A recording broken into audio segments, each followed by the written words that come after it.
Good morning, everyone. Good welcome to here. Welcome. Good welcome.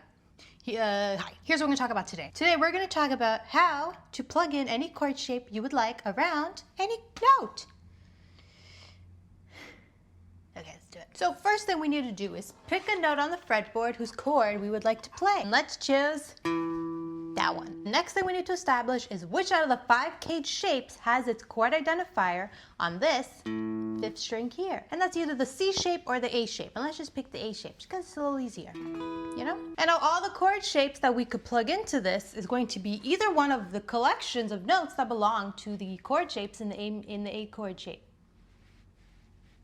I'll say that again, don't worry. Any chord that we would like to plug in, doesn't matter which one, they're all gonna come out of the A-shaped chord system, okay? So let's say we wanted to play a major chord around this note here. Well, then we'll look within our A-shaped chords and plug in the A-shaped major chord type. Here's a song about my pharmacist. He's a pharmacist, but he's also a farmer. Now let's say we wanted to plug in a minor 7th chord around this note here. Well, again, we're just gonna stay within the chords of the A shape and pick out the minor 7 chord shape, which is right here.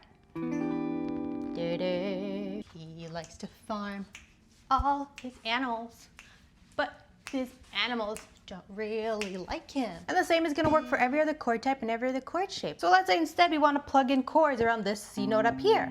Well, we have to establish which one of the 5 cage shapes has its chord identifier on this string here. And that's either the G shape or the E shape. And let's pick the E shape, because it's easier. So again, let's say we wanna build a major chord around this note right here. We would plug in the E shape major chord type. And that is our C major chord. And now let's say we want to plug in a minor chord type around this note here. Well, we would plug in the E shape minor chord type, which is right here. And this is a C minor chord. You see how that works? So that's all, everyone. Thanks for being here. Thanks for watching. Thanks for everything that you've ever done. Thanks for all that you've ever do. Don't forget to go to megantrustmusic.com for snowshoes and paperweights, but mostly the 70-cent guitar ebooks. Do you see them on the screen? Don't forget, Santa Claus is really a plumber. And he's just a guy, you know, he just plumbs. Toodles.